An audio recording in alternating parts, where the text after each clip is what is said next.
Alright guys, I'm going to talk to you a little bit about something here a lot of people find interesting, curious. As you can tell, I'm on the outskirts of the Great Smoky Mountains National Park, just a little ways there. Spence Field's probably about 30, 40 miles that way right there.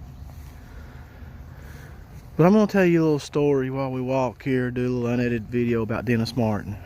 Now, if you don't know who Dennis Martin is, and you don't know the story behind it, this ain't the place to come find it out, because if you found yourself here, you should know all the information. What I do want to tell you is what happened to him. A lot of us local know. So I'm just going to kind of spill my guts a little bit and tell you what happened. Back in the 40s, before the park ever came in here, I had a few uncles who would be approached by, let's just say, federal men, and they were paid to go out in the woods and do some hunting. Now what they hunted was, well, it was these feral men that lived on the outskirts of the park. These wild men.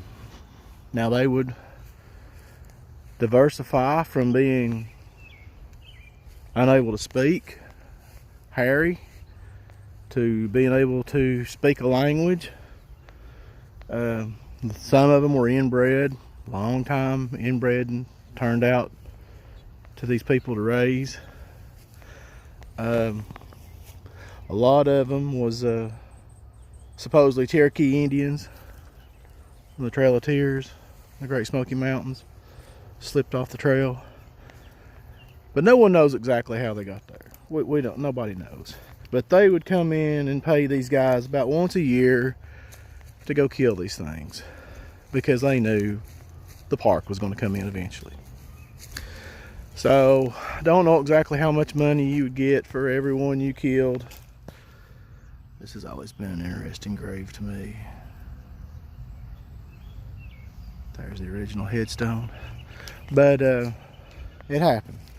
Not a lot of people around here know about it. It wasn't made big. It's probably kept it down to about 40, 50, 60 people who knew. And they would do this yearly. Sometimes 2 times a year is what I was told, if they needed to. Kind of help thin them out. Well, the park come in and everything's great. Everything's going good. The only thing gets missing is a dog every now and then, a chicken. And everybody around here knows these people are doing it. Sometimes they get a little braver, they come out of the woods, but that's who's doing it. They would take chickens, dogs, cats, whatever they could catch. Well, when you're dealing with these people, they're wild. There's no guarantee what they're going to do. Till the one day the one took that boy, Dennis Martin. And when he took that boy, that's when the Green Berets came. Now they didn't come in here to help search for that boy at all. That's why they use different radio channels. That's why they wouldn't work with the park. That's why they done their own thing. Their job was to exterminate these people. That was their job. So they came in and they done their job. They went back there and they exterminated and they killed these people.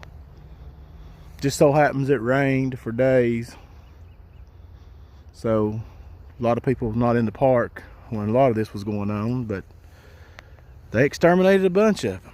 Well, the guy that was over the case on the FBI, a lot of you may know, he committed suicide. Well, he committed suicide because he went out and took a look at the bodies that was drug out of the park when they was killing these people. And a lot of them was children, women. A lot of them was skinny, deformed. I mean, some of them was like on the verge. You would even call them big feet. Then the next one over could say words. There was no standard by what these people could do. Well, it was too much for the man. He wound up committing suicide. So, what are we going to tell people? What are we going to do? We can't tell them that we come in here and killed these things. We can't tell our tourist that brings billions and billions of dollars to these Smoky Mountains every year that these big feet wild men took their children. There's no way to know that we got them all. We can't guarantee them that. We'll just leave it unsolved. Unsolved till this day. No one knows what happened to Dennis Martin.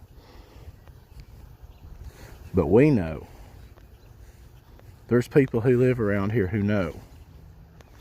And it's been passed down.